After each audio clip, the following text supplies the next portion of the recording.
Hey everyone, it's your friend Dave, taking a little time out at the beginning of the episode to let you know, hey, well, why haven't you seen me in a while? And why aren't you seeing me in the next episode of Dark Winds? Well, turns out that I was away on Valen birth anniversary. So it's a Valentine's Day, my birthday, and our 10-year wedding anniversary.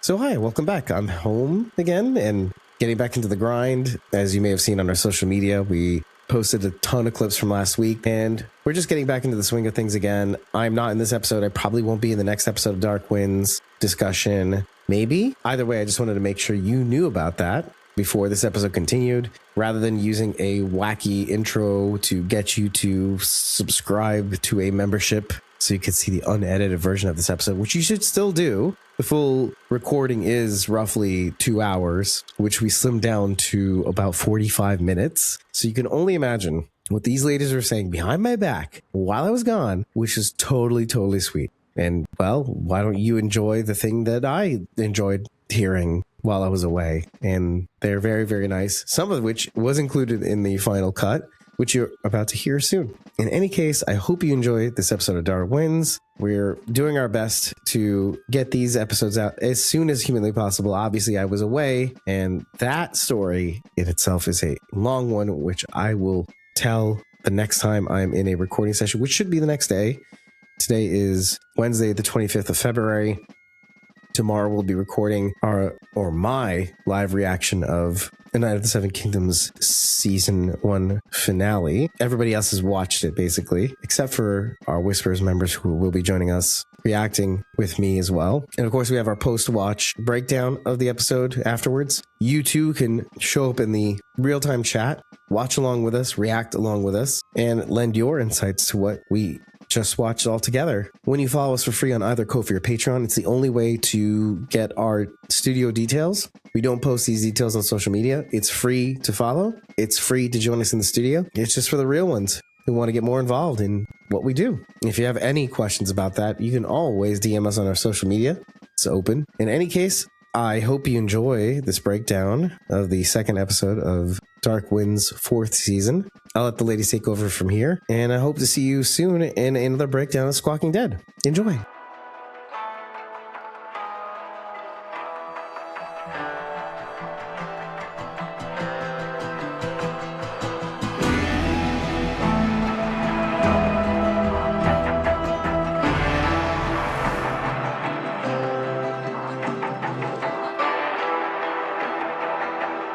Walking Dead, a podcast pulverizing programs beyond the Walking Dead universe. Sometimes we bring you news, sometimes we make you laugh, most times we go deep. And today, Dave is gone and the mice will play. So buckle up for a short episode, everybody, because we're not going to have that much to say. Dave isn't here to elongate our discussions in any way, so... yeah, he is quite good at spurring on. Just one more thing. Just one more thing. He's gone. He's on vacation. Good. As Dave well he deserves should. it because he works hard all the time to bring really this does. podcast out. So he deserves the break. We lost our editor some time ago. And when we run 2 to 3 shows at a time, Dave does not sleep and sacrifices his family and his own personal life for this podcast. So appreciate him, please. We do. We will never tell him to his face. but yeah. He's getting it through the back door this time because he's going to be editing this and hearing all the nice things. Enjoy it, Dave. It just reminds me of that episode of The Office where they're at the job fair and Pam leaves to go get the sheet of cardstock that he wants because that kid signed his name on it. And he's like, yeah, Pam's a wonderful artist and person, but don't tell her I said that. Oscar's like, why? Why wouldn't you want her to know that you think that? That's how I feel about Dave. He's a wonderful person who I love, but don't tell him I said that. We are here today, myself and Lazy Gardner, to discuss the second episode of the 4th season of Dark Winds, titled something that I refuse to butcher on video. Look, I don't want to zon it up by using bad Tanae pronunciation, okay? So we'll refer to the English translation title called Toward Their Unknown Paths. The title may actually have something to do with the 3 main conflicts. Okay. The main conflict is the murder mystery, the crazy German lady or whatever. Then we have the secondary conflict of Chi, Bernadette, and Leaphorn and this whole promotion thing. And then the third is Joe and Emma. Even though Emma's not there, she and he are still a conflict that is occurring within the show. There's really nothing else going on. We don't have any other side stories yet. Yeah, true. Right. Yet is a good point. Toward their unknown paths could just simply refer to every single person because we all have unknown paths. And we're all heading towards our unknown paths. Emma's on her own path. She just signed a lease and she's going to stay in LA. Joe is torn between worlds. He wants to go after Emma, but at the same time, he's reluctant to just because Helen was like, you need to call her. He has not called her at all since she left. I don't know. This whole thing is weird because, he hasn't called. He didn't know that she had signed the lease in LA. I don't know that he knew she was in LA, but you're running your mouth to Bernadette about how you're going to go after her. And my whole issue with that, which I mentioned in this last episode, is she didn't ask you to do that. So you might not even be doing the right thing. You're just trying to solve the problem for yourself. Again, I have respect that he loves his wife and he wants to be with her, but he also really broke her trust. And she said, enough is enough. I have to be gone. So to go after her without even talking to her is insane. Right. You could show up and she'd be like, hi? Hi, I'm seeing another man? You have no idea. It's been a year and I haven't heard from you at all. What's up with that? In this episode, he says, when he's talking to Bernadette about when he started, it was 4 years before he ever saw a murder. And now it just seems like it's going faster and faster. I know as an adult, you've noticed this too. As you get older, things go faster. Yes, having a murder every year when you took 4 years to have your first one, but it also could be how he's feeling because, like I said, as you get older, time goes faster. And he also says getting older is hard, to paraphrase. You're facing your own mortality, the concept that you will not be there forever. Then you're also surrounded by death because of your job. So not only are you having to think, I might not live forever, also I just murdered somebody 2 seasons ago. Because BJ Vines did have some presumptions about living long due to wealth and his weird belief system. He lived several years after the people that he killed. So he did have a long life. He was in his, 60s, 70s probably. I feel like he's torn. He wants to go after Emma, but at the same time, he doesn't want to go, which is maybe why he's so reluctant to say anything to anybody besides Bernadette. I know. We see that he's doing the sweat lodge and stuff. And his mother even tells him you're not doing this for Emma. You're supposed to be doing it for you. I'm wondering what that's revealing to him. If it's revealing to him the opposite of what he wants to do, which is to go after her, then that could force that reluctance because you could think, well, then I shouldn't be. And Emma was always on me about ignoring the signs, ignoring the coyote. You saw a stag out there. Are you ignoring the stag to fulfill your own desires? Speaking of signs, while you said that, I don't know if you noticed, but when I know what you're going to say because I wrote it down. Bernadette were crouched in front of the sign, it clearly says DNA where the R got shot out. Boom, right in your face. Could they be any more blatant?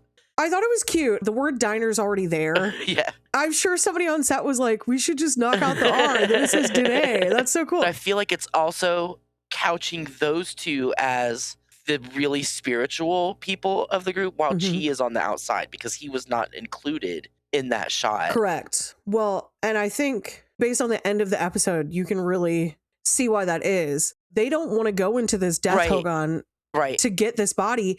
And he's just like, it's fine. I actually put that in my notes. As much as Joe is like, he doesn't really fit in, you have to have somebody like that to do those things. I thought that too. This also may be leading up to maybe Bernadette is not the right person to take over the lead spot. She's great there and everything, but maybe that's not what she's meant to do. Maybe that's not her path. So it's interesting that you say that because as soon as Chi went into the Death Hogan, that's all I could think of was how would you operate normally? There must be some sort of ritual that you have to do to be able to get in there, but it doesn't expedite your detective work. Whereas Bernadette, from what we've seen so far, is naturally she's a really great detective.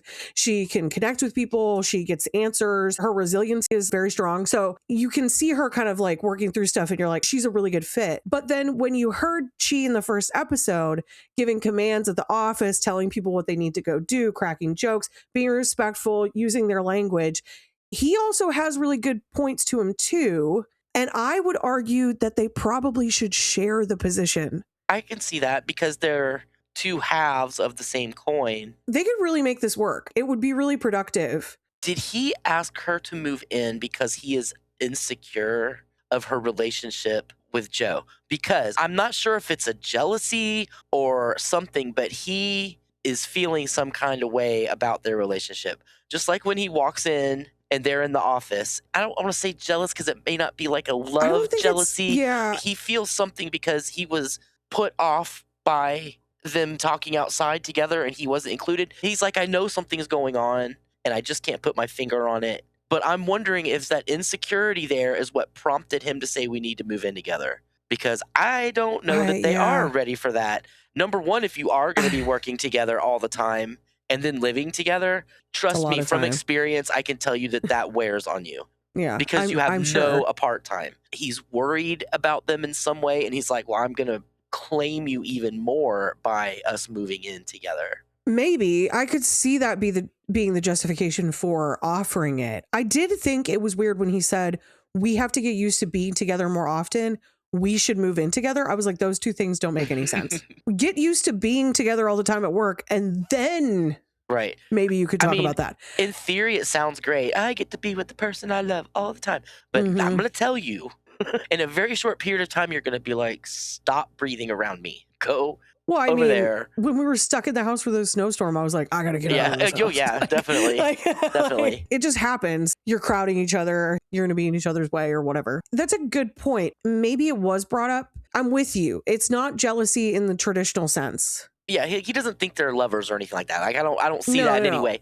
But there's some but kind he definitely feels like he's cut off. Yes. For both of them now. And I would feel some type of way about that. Yes. I would be like in my head, like, what is it that they're like constantly talking about? And they're like always stopping when I come around. Like, are they talking about me? Like, what's going on? I would be worried too. And then the woman that you're with, who you're supposed to trust each other. And that's a big thing with Bernadette, right? The trust between them and everything. And then she won't tell you what's going on. She is keeping it a secret from you. She's obviously lying. Right. She's so bad at it. She is not good at it.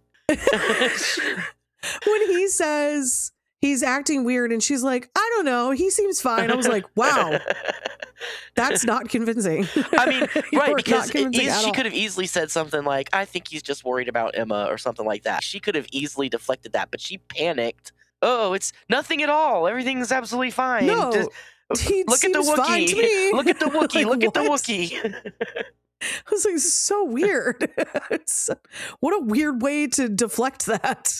It's another area where she's not as strong as he is. His undercover work is stronger. It's not great, but it's stronger than hers. Because he was working for the FBI that whole first season, and he was better at it. Now, Joe could see through it, but Joe's a very experienced detective. She's much better at the spiritual side, connecting with the DNA and the people who live there. Like I said in the last episode, she's the one that gets the information out of the girls when the guys can't. She just has that touch. Whereas because Chi was gone for so long through his childhood and with the FBI, while he can still connect with his old self, he is way too far from it, if that makes any sense.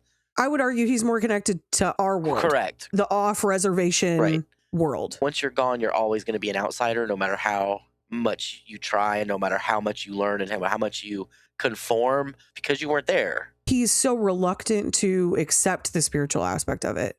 It's not even like, well, I'll try harder. I mean, he has tried harder in the last 2 seasons, I would argue. For instance, the first season. However, it doesn't seem like he really buys into it because he was off reservation for so long. I think he sees it as some of it is just superstition. People die and sometimes they just die. I think that this whole season, though, is going to be driving him towards that being more spiritual aspect, because that final scene where he's like flashing back to his mother, his eyes are rolling back and he's like about to pass out. I was like, oh, okay, we're going to get like some big spiritual growth out of him, I think, this season. He's going to have to face this and connect with this. He's been a little more confronted with it every season. Like the first season, there was the witch. I don't remember what happened in season 2, and then season 3, we had the scary monster thing. Is season 2 the priest? No, I think that was season 1. Jeremiah Bitsui is who played him, and I remember he was in season 1. Yes, you're right. Season 2 was the one with Mrs. Vines and the box and Tomas. Season 1 is the armored truck robbery. Season 2 is BJ Vines and that weird cult. Right. Yeah, it was the People of Darkness. Right. Season 3 is when Jenna Elfman came in to look for where he went. And the scary monster thing with the 2 young boys and the arrowhead. Yes. Every season he's had something a little more spiritual to deal with. So first it was the witch, then it was the People of Darkness. Even though they were a perversion of it, it was still a spiritual thing that he had to deal with. Then in season 3, it was the scary, I don't forget what they called it. Yeah, I know. It was like the Brujo, but that's not what it was. Right. Joe could have been more like Chi, except Emma brought him into the tradition more. That may be something that happens for Chi in the future, is Bernadette can bring him more into the spiritual side. I hadn't really thought of that. You're right, though. That's a really good parallel that I hadn't really thought of before. Emma and Bernadette are similar in that way, and Chi and Joe are similar in that way as well. Chi left because he felt like he had to because of his mother dying. I thought that she and him moved away. Did they move off res first? They moved off res, and then he came back. She died while they were off res. I'm really interested to figure out about her dying then. Did they show her face after he lifted the blanket? I don't know that they did. Yeah, I don't remember if they did or not. It's interesting that he would flash back to that right then. Well, I know it's because Albert is wrapped up the same way as his mother was. So I know that was the visual parallel that they were trying to pull. How did Albert wrap But that's what I was so confused. I'm like, who wrapped Albert? Yeah. Who wrapped Chi's mother? Yeah. Like, who wrapped these people? After I was like, whoa. And then I was like, wait a minute.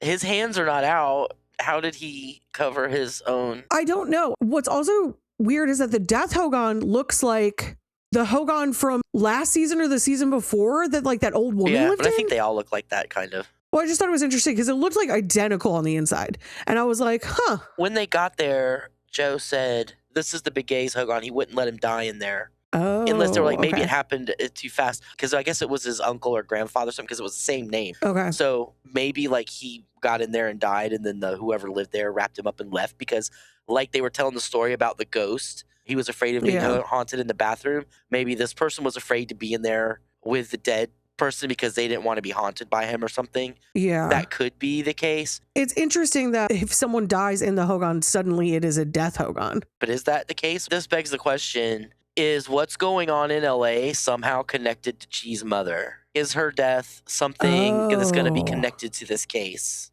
Okay. In Navajo tradition, if a person dies inside a Hogan, the spirit is believed to remain trapped, causing the home to be abandoned or burned. Okay. So yes, his dying in there made it a Death Hogan. I wonder if once it becomes a Death Hogan, everything in there is tainted because like all their belongings and stuff were still in there. I know. To avoid this, individuals nearing death were traditionally moved outside. Or, oh, this is so cool. A hole was made in the north wall. So they could escape. For the soul to escape. Cool. So that's why the hole is there. What I'm guessing is the person who lived there was like, I wrapped him up. I'm going to let his soul escape and I'll come back later. So that might be what's going on there. Okay. That's very interesting. That's really, really cool. We have a haunted hotel from season 1 where the girl and the guy died. Oh, yeah. Lots of haunted places around there. I know. I'm going to go back to the diner scene. But when they're talking about the diner owner, which this is the one thing I hate when we have screeners, is that if I don't look it up while we're watching the episode, I cannot go back and look it up later because none of this information is out yet. Mm-hmm. I was doing that too. I was like, I want to look up some stuff. And So Joe tells the whole story about like one of the first dead bodies that he sees. And I just thought that was so interesting for this couple to end up, I'm assuming it's on reservation or very close there to the edge of reservation. And to then learn about the Dene tradition and then also respect it enough to fear it is so interesting to me. And now they're trapped in there. I know. They're going to haunt it. Maybe somebody went and cut a hole in the wall. I don't know. There was enough bullets flying. They may have blasted a hole in the wall. That's true. That's true. I only made one other note, and it's because I got the title of the song that the German assassin was listening to. Because I knew it was something Dave would be mad about if we didn't do it. God. It was done by the Slavic Philharmonic. Here's the title. I just Shazammed it. Okay. So like Don't hate. And I don't know that much about classical music, but Tannhauser Act 3, Begluk darf nun dich, which means my pronunciation was probably totally wrong just then. Pilgrim's Chorus. One way you can tell this show is set in the 70s. Nobody uses gloves to touch evidence. Joe's out there sticking his fingers in blood and stuff, and I'm like, dude. About to lick the radiator fluid. Right? Like, and when she goes into the Indian Health Services, she just walks in, and like all these drug cabinets are just open and unlocked. And just take these drugs out. I was so baffled because I didn't realize at first that who was talking to her was Helen. Because I was like, I feel like that might be Helen. Please let that be Helen. But then she was so casual that I was like, it must not be Helen. The first time I was like, wait a minute. But then the second time I was like, oh, okay, she's distracting her. It is Helen. Yeah. Okay, she's trying to keep her there. I didn't really put it together. I'm dumb, I guess. I didn't the first time either. So when she's like gonna take her to the bathroom because she pretended she got her period, great cover story, by the way. That kid is better at lying than Bernadette.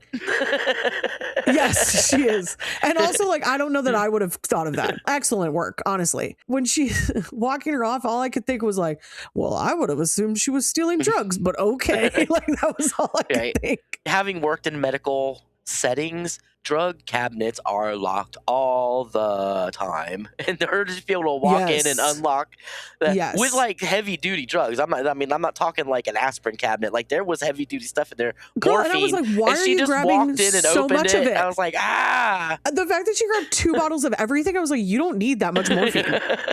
What are you planning on doing? Maybe the codeine. Okay, sure, I'll give you that one. 2 bottles of penicillin? Girl, what are you doing?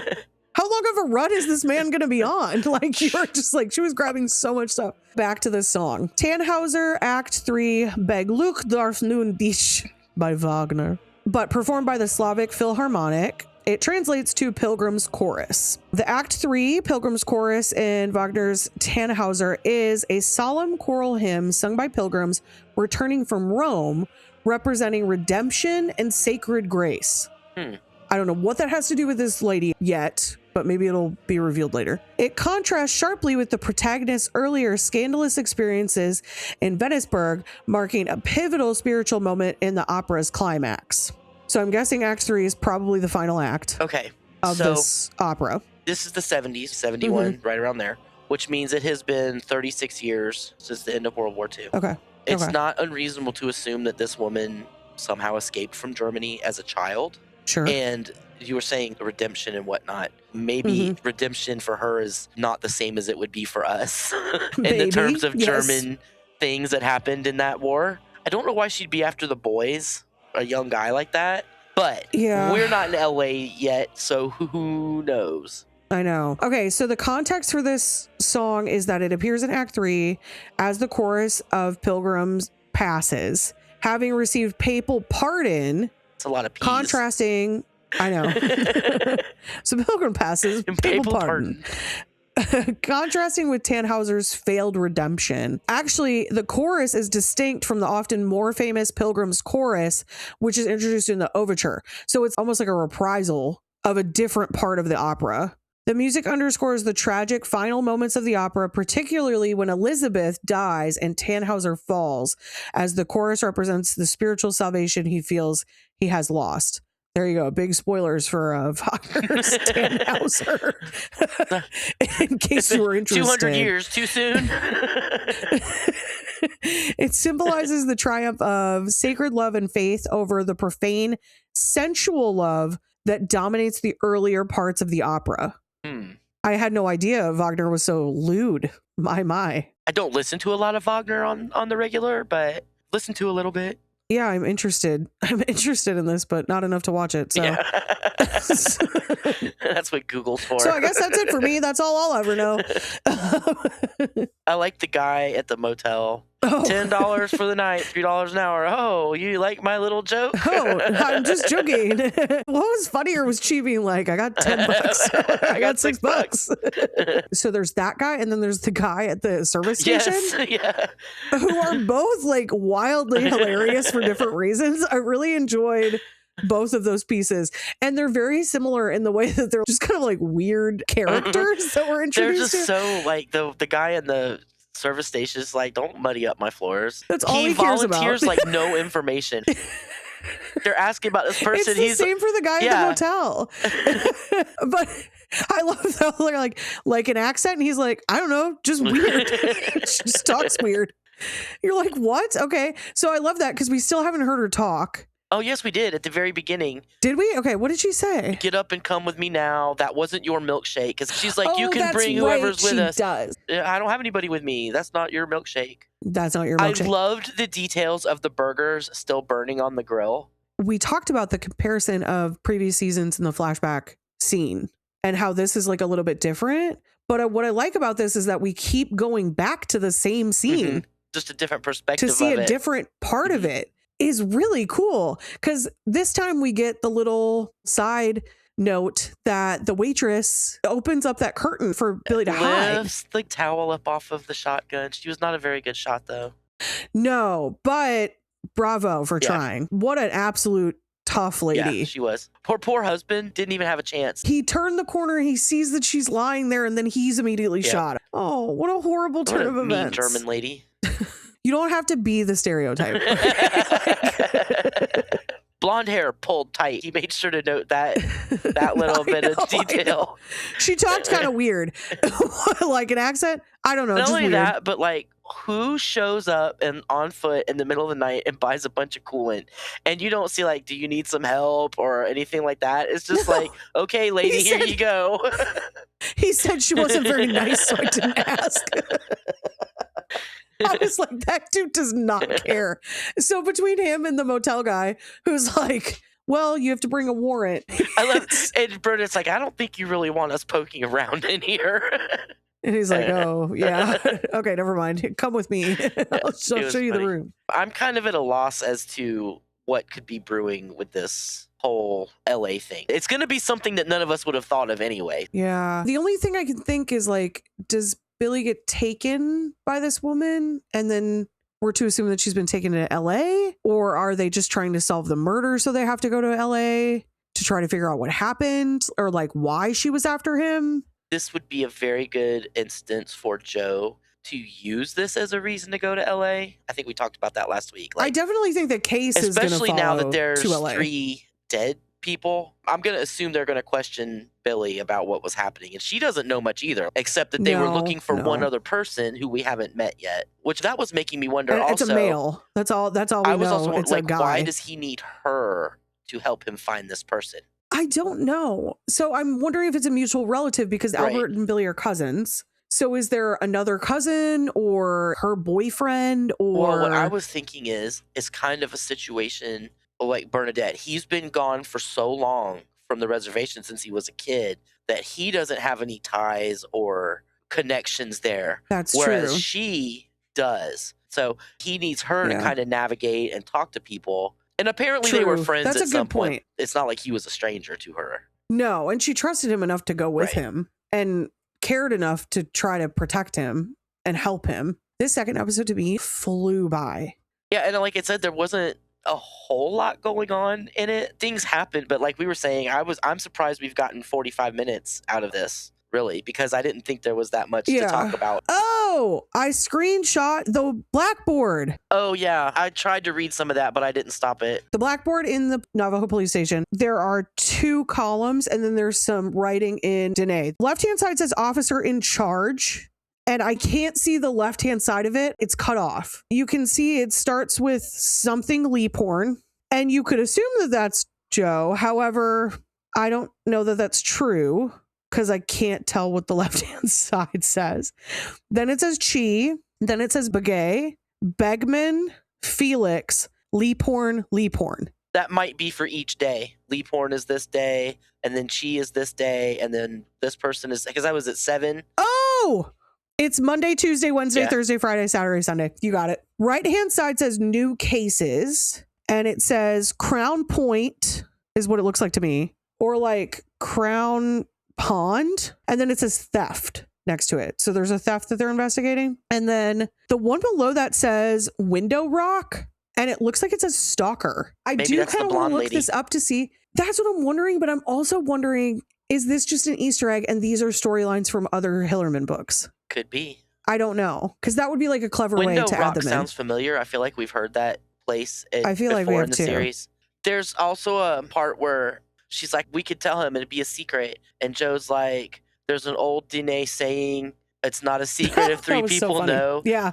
And then he's like, it's not really, it's Gaelic, but I stole it. But there's another saying that I've heard, 3 can keep a secret if 2 are dead. Oh. Again, about Chi and Bernadette, if they're already having these problems that they're having, and I'm talking about, like, he's like, are you sure this is okay, us working together, blah, blah. How is it going to be when she is his superior? Yeah. It's like, he's like, are we okay? Are we okay? And she's like, yeah, we're fine. But he doesn't know that she is going to be his superior. And I feel like that's going to be very touchy. I know. We have to remember the time frame when this is occurring. 70s. And I said that in last episode, it would be unusual for Bernadette to be in charge. And I'm sure Chi feels like, A, he stayed there while she left. That's what I B, said. It's like he's been doing the work. He has FBI training, which should put him in a higher echelon. You would think. So, I mean, yeah, she had border patrol, but it didn't work out great. I think he's going to feel like she betrayed him, for one thing. Probably. And then the fact that she's always going on about telling the truth and then she's lying to him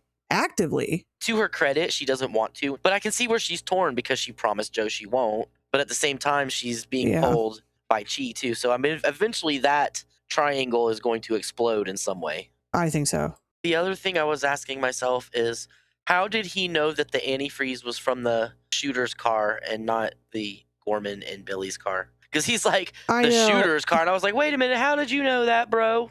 You don't, but I don't know. You can assume, I guess. That was the hope. So there are 3 words written at the bottom right-hand side of the blackboard, and I don't know how to pronounce them, so I'm not going to try. But it would appear that the first word means it's good, is what I found online. The other 2, I couldn't get a translation by just typing it into Google, which usually I can get translations on some of the words, but I couldn't. It got mixed things. So the second word I had nothing for. The third one, it did say that it was a variant of the word meant current events.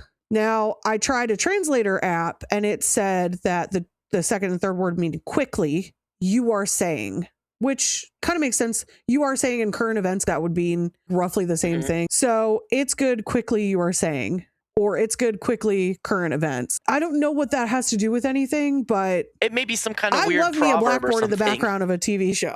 I will. It may be an old proverb or something that we don't get the context to. I had an English teacher that blocked off a corner of a blackboard and she put a saying up there every week. It was the thought for the week. One of my crowning achievements when I was like 9 years old, she was out of the room. So I climbed up on a chair and I changed the E in week to A. Thought for the week. Oh, so it's whack? No, it's thought for the week. Oh, for the week. Oh, okay. I like I got in trouble for that, but it was funny. Oh, I'm sure. Okay, wait. I typed in the first word again. It's the name of a kid's book called Good Grief. It was written in 2025. It's a children's picture book by Laurel Goodluck and illustrator Jonathan Nelson, featuring a Dene family navigating a major life change. It explores the concept of, I don't want to say it, it's like Yadila, but I'm probably butchering that. A phrase signaling frustration, surprise, or good grief as characters assist their grandmother Nolly with a difficult move. That's cool. So that's interesting because that is not at all what it told me at first. I mean, kind of wondering why that would be on the blackboard of a police station, but good grief. Yeah, it's interesting. Unless it was like, we need this book for waiting room if we have kids in here or something like that, maybe. Well, it was just written in 2025, so it doesn't make any sense. Okay. I'm not seeing anything else, even with the other words put all together. All I'm getting is this Good Grief book. Interesting. I don't know. Even if you change it, good grief quickly, you are saying, potentially is what that means. As it pertains to the book, it could have something to do with Emma moving because they were like helping with a difficult move. But why it would be on the blackboard of a police station, the only thing I could think is they would get it for little kids if they have a kid in the waiting room or something like that. I know, which would make sense if it wasn't written in 2025. I don't get this. If it had been written in the 70s, I would have been like, oh, okay, they're like referring to this book. No. It's just a little Easter egg for the people who take the time to go in and look. I don't know. I don't know what it means. Yeah. Sorry, I'm not of more help. I thought it was cool, though. Oh, one more thing we need to talk about. The name at the end of the credits. The in memoriam. Oh, yeah, the in memory. So I looked that person up, Taylor Roberts. And the only thing I could find was that she was a makeup artist on season 1 in 2022. Someone named Michael Solano on November 16th of 2024 posted a picture. Taylor Roberts, thank you for giving us the gift of your love and wisdom while walking this earth. I'm thankful to have been alongside you for a short moment in the film industry.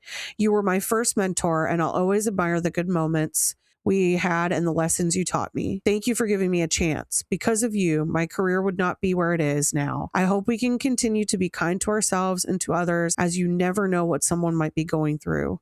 I hope you rest in such peace now, Taylor. This photo was taken on season 1 of Dark Winds. Some of my favorite films you worked on were Freddy vs. Jason, Scary Movie 3 and 4, Bates Motel, and Flamin' Hot. Your love, memory, and artistry will forever live in my heart. There was another in memoriam, and it was for someone who had passed away because they couldn't make it work after COVID.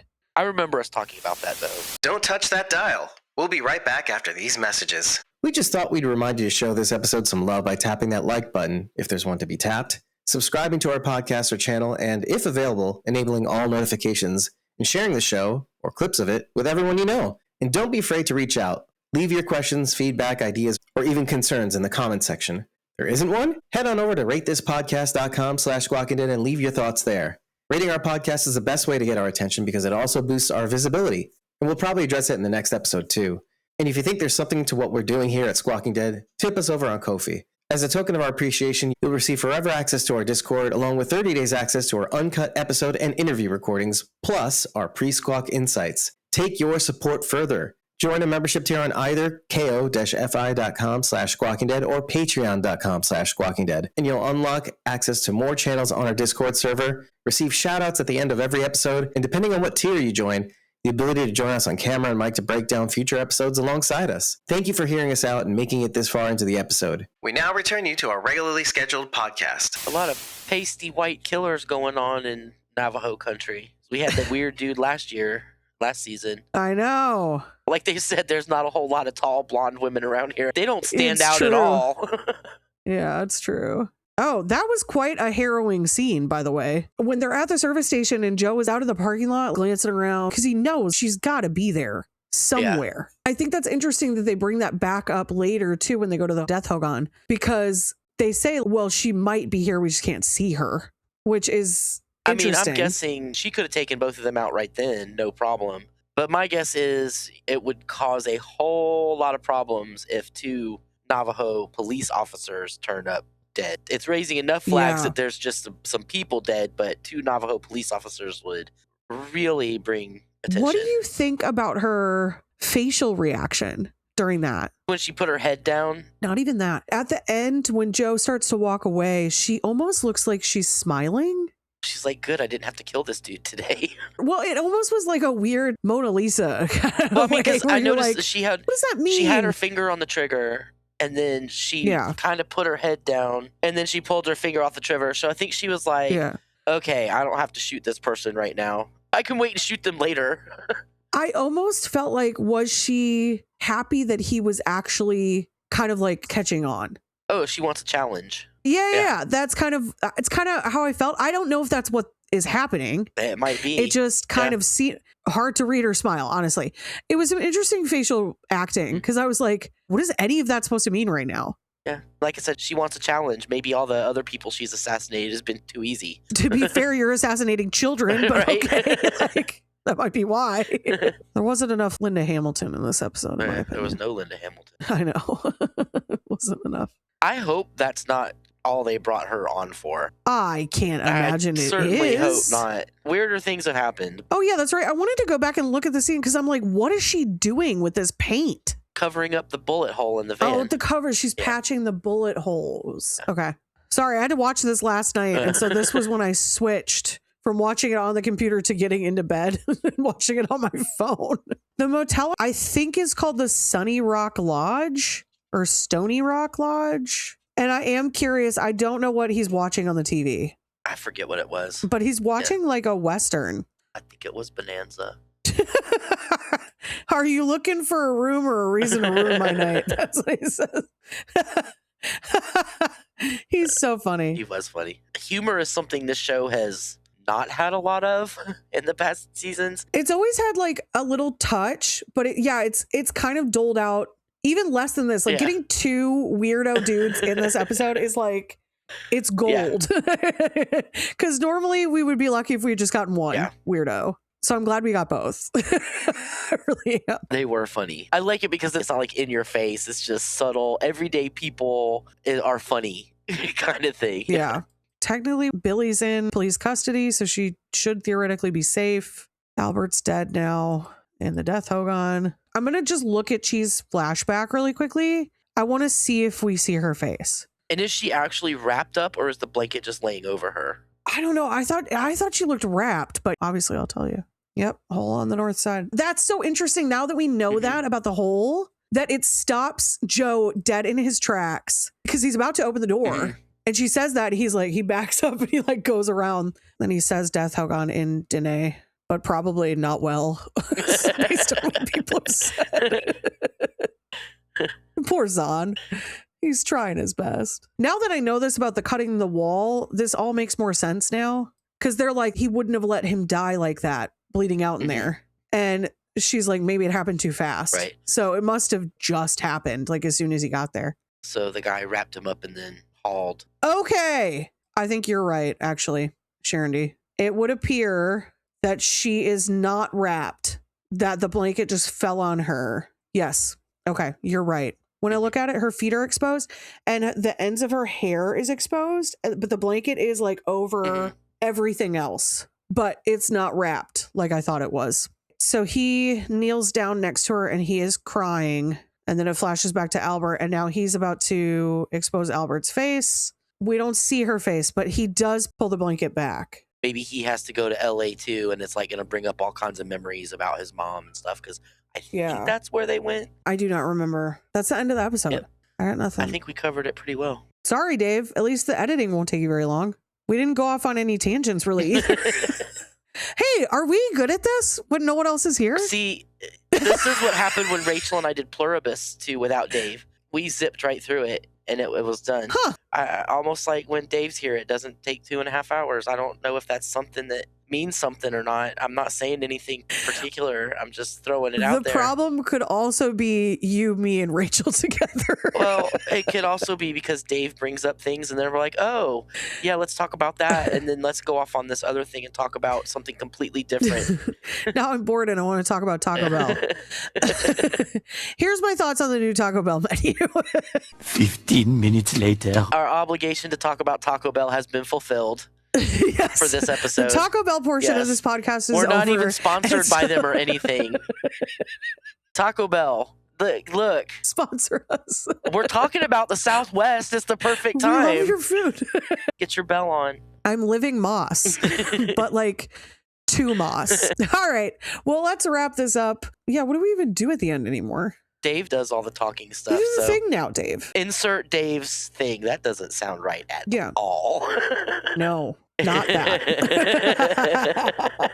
Thank you for being here. We hope you enjoyed it. If you did, or even if you didn't, I don't really care because you could leave a comment and then I know how you feel. Somebody tag Taco Bell in the comments for us.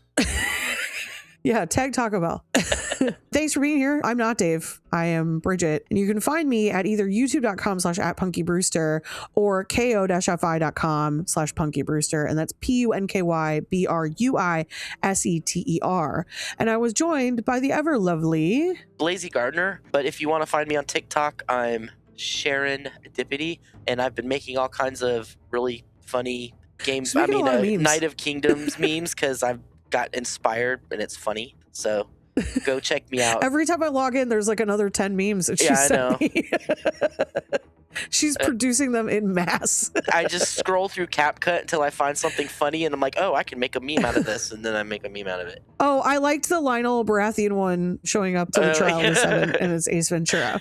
I like the one with Thunder exiting the trial of 7 and it's Donkey. He's like, I'm going to need therapy after this. Like my eyes twitching. All right. Well, it's been fun. It's been real. We'll see you later. Yeah, see you next week with Dave. Yeah, with Dave. It'll be longer.